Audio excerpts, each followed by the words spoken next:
छे नेपाली छोरा सबके कोइला तू दई छही गाली।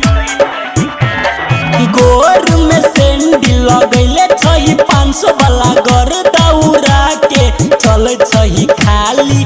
आनो नाच दंदन बाजै छै डीजे धम धम हेगे। आनो नाच दंदन बाजै छै डीजे धम धम।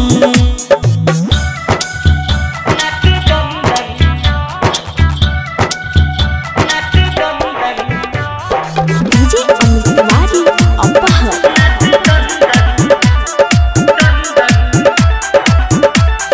कोमर हिलाई के धीरे से नाची है डीजे छै बेस बाला गे गे।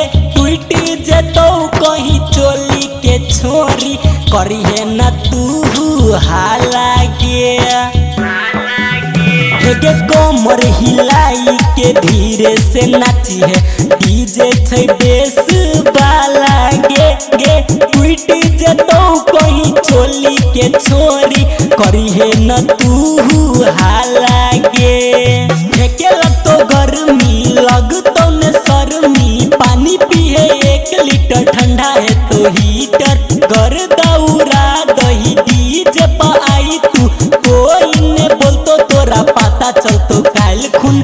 आनो नाच दंदन बाजै छै डीजे धम धम हेगे। आनो नाच दंदन बाजै छै डीजे धम धम।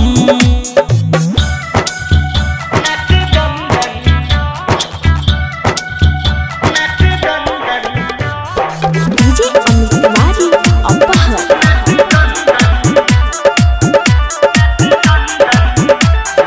गाना छै लागल मतली गे छौरी डांस तू करी है मैथिली में।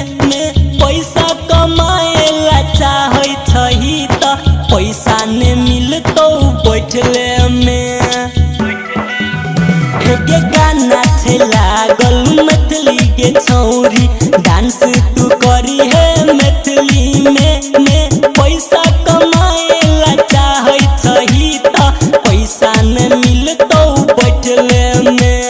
लाली तू लगैले छही दाँत के आगा ओठ में सुखल जाछो गाछी छोरी पानी दही पोट में। राइटर बिकी बाल चंद्रे छोड़ तो ने तोरा राम कबीर राजा उठाई ले तो कोरा।